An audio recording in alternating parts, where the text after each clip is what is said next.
Good day, folks, and welcome to another edition of Lumberjack Logic. Jen Psaki, that's right, Peppermint Patty, the former press secretary of the Biden regime, just went on TV and told us all why we should vote for Donald Trump, basically endorsing him. Check this out.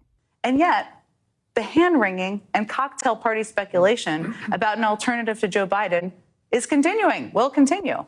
Guess what? Joe Biden isn't perfect. No candidate is, by the way.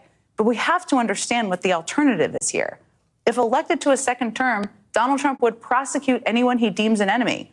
This is why my friend George famously called these people projectocrats, because they project on you what they actually are. Donald Trump's going to go after everybody and prosecute everybody? Maybe Letitia James actually does need to be prosecuted, since she campaigned on this before she had any evidence and is now using her office to prosecute Trump in this manner. The President of the United States has complained that I'm engaging in some sort of political witch hunt, that I've got some personal vendetta against him, that I campaigned against him. That is not true. This illegitimate president who sits in the White House. That president, because he's not my president, he's an illegitimate president.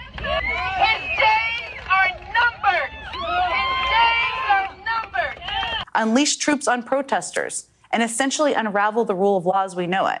And this time, he plans to line his administration with people who will actually help him do it.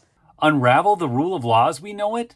Look, this again, projectocrats. My gosh, we've seen the Soros-backed DAs, how they don't want to enforce any laws, especially against gun criminals, because then it actually solve gun crime, and they don't want to do that because they really want gun control.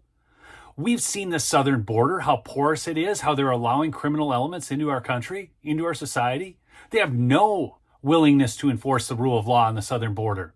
In fact, I think that's what they're so upset about, because the New York Times just ran that headline, and Trump is talking about mass deportations and actually enforcing the rule of law. We've seen how the FBI has been used to target parents at school board meetings, pro-life people, January 6th defendants, all of it. The rule of law, these people have no interest in the rule of law.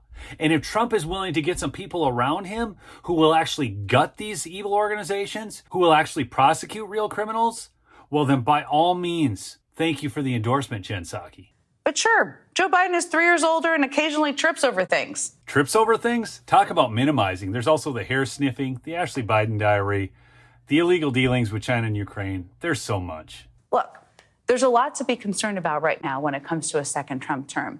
The speeches are getting much more disturbing and much more unhinged, and we should all hear it that way. Yeah, there's a lot to be concerned about if you're Jen Psaki and you're involved in the Missouri versus Biden case, and you still need to be deposed. And it has been proven that the federal government is utilizing big tech and social media to censor conservative voices and shut down their First Amendment rights as citizens here in the country. Constitutional violations are a serious offense. Jen Psaki should be concerned, and so should the rest of them. So should Hunter, because he might actually get prosecuted. So should Joe, because he might actually get prosecuted. These people are committing these crimes and are seeing absolutely no repercussions. They want me to worry about my neighbor down the street for not wearing a mask. I am more concerned about the robbery of our country. Thanks so much for listening to another edition of Lumberjack Logic. Remember to subscribe and support the sponsor, MyPillow. MyPillow.com, promo code Lumberjack for big savings. Peace out.